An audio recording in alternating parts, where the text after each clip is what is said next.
were capable of its achievement. Each of us has a built-in governor, and our desires are modified by our abilities and leanings. Whatever it is that you desire with all your heart, understand once and for all that it can and should be yours. Before you can be sure of your ability to transmute desire into its monetary equivalent, you will require specialized knowledge of the service, merchandise, or profession which you intend to offer in return for fortune. Perhaps you may need much more specialized knowledge than you have the ability or the inclination to acquire. And if this should be true, you may bridge your weakness through the aid of your mastermind group. The problem is not lack of information. The problem is simply we don't do the information that's been handed to us. Simple stuff. An apple a day keeps the doctor away. Anybody can do. But what's easy to do is easy not to do. A few basics you won't practice, a few ideals you won't let them serve you, then you got to put up with your own empty bank account, empty heart, empty soul, not enough vitality, not enough health. You've got to get comfortable in getting uncomfortable. And the minute that discomfort begins to woo you, you are no longer in control. So put yourself purposefully in uncomfortable situations. But as John Wooden said, never let what you cannot do interfere with what you can. There is something right now that you're capable of.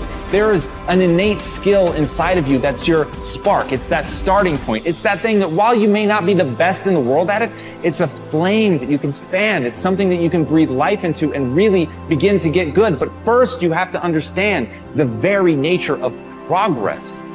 And that's what Stephen Covey said. You're not the product of your circumstances, but rather a product of your decisions. Don't sentence yourself to a lifetime of being miserable, a lifetime of being broke, a lifetime of being unhealthy, a lifetime of being in a relationship that is no longer fulfilling to you, a lifetime of working on a job that does not bring you satisfaction, that's not giving you the creative urge that you need and that got to have in your life that stimulates you. Don't sentence yourself like that. You are a human being. Don't volunteer your life that way. Your life has too much value to the universe. You've got something to contribute. You've got something to give. That if you're willing to do the hard work of looking internally and building something new, if you're willing to tear yourself down, if you're willing to brick by brick disassemble that thing that has been built by accident inside of you and move forward with a new level of intention and build something, an entirely new structure with your eyes open, then you make room for the new. Then you can build what you want to build. Then we'll have the change that we want.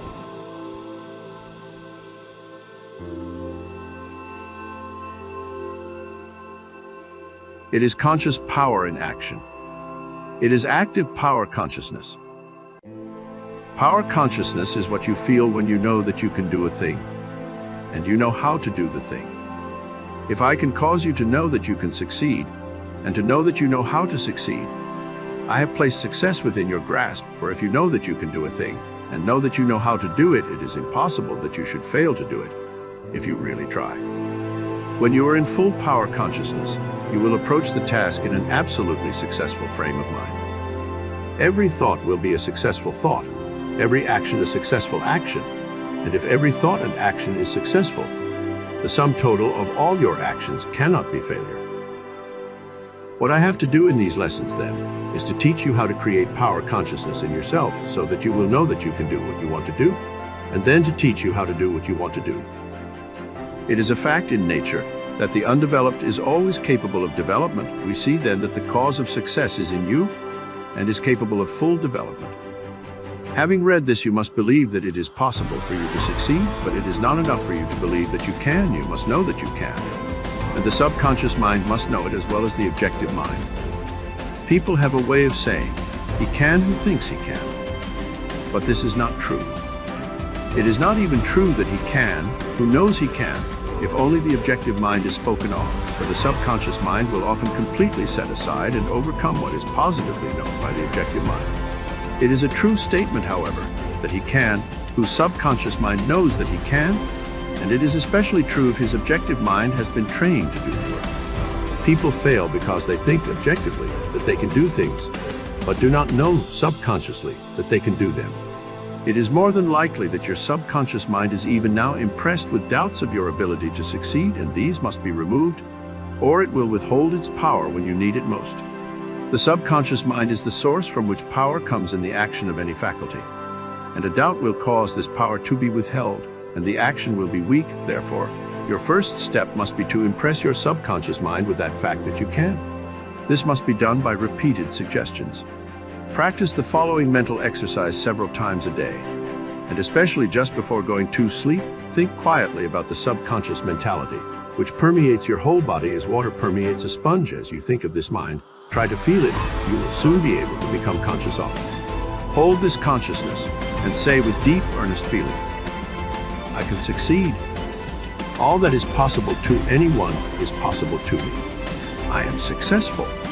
I do succeed, for I am full of the power of success. This is the simple truth. Realize that it is true, and repeat it over and over until your mentality is saturated through and through with the knowledge that you can do what you want to do. You can, other people have, and you can do more than anyone has ever done.